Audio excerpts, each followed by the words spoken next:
So today what I'm going to do is I'm going to dive deeper into your feelings about your money. Why? Because what I am realizing more and more these days is that when I'm working with clients, and it came up again this week, that how you feel about your money actually creates what you're feeling. It's not you created it and then you feel that way. It's how you feel and then you create it. So you really have to take this whole process and turn it upside down.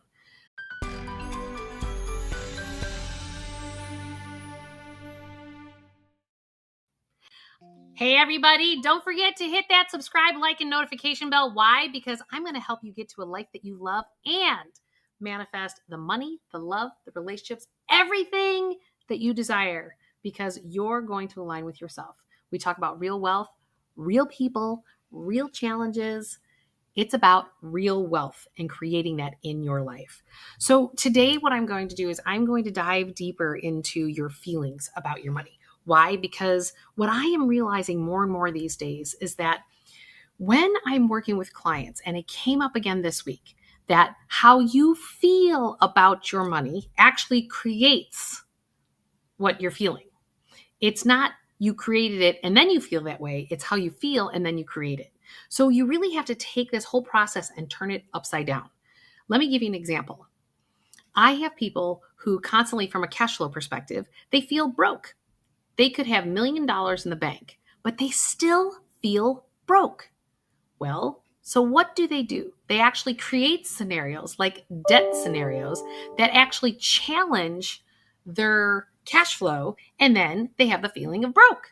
Even more, it's reinforcing that they were feeling broke in the first place.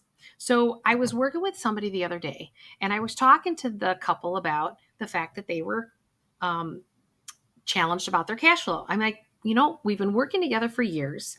And remember, this year you were feeling that same way about this. And this year you're feeling about that. And this year you're feeling the same thing.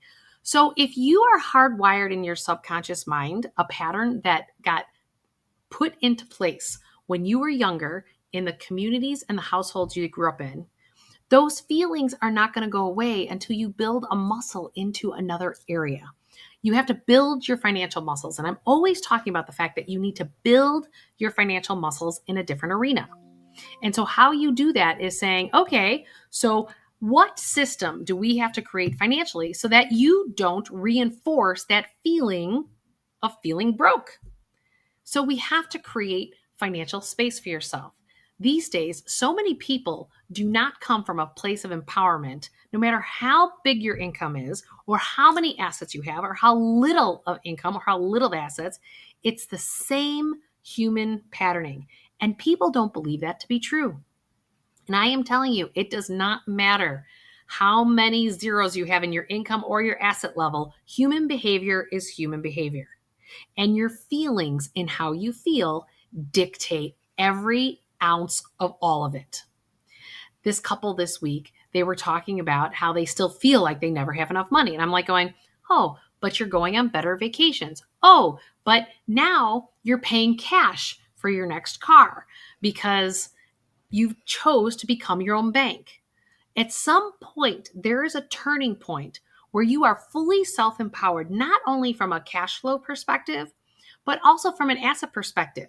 And it takes time for people to get there, but it's allowing yourself to feel the feelings that make you actually feel broke in the first place, because that may not actually be your reality.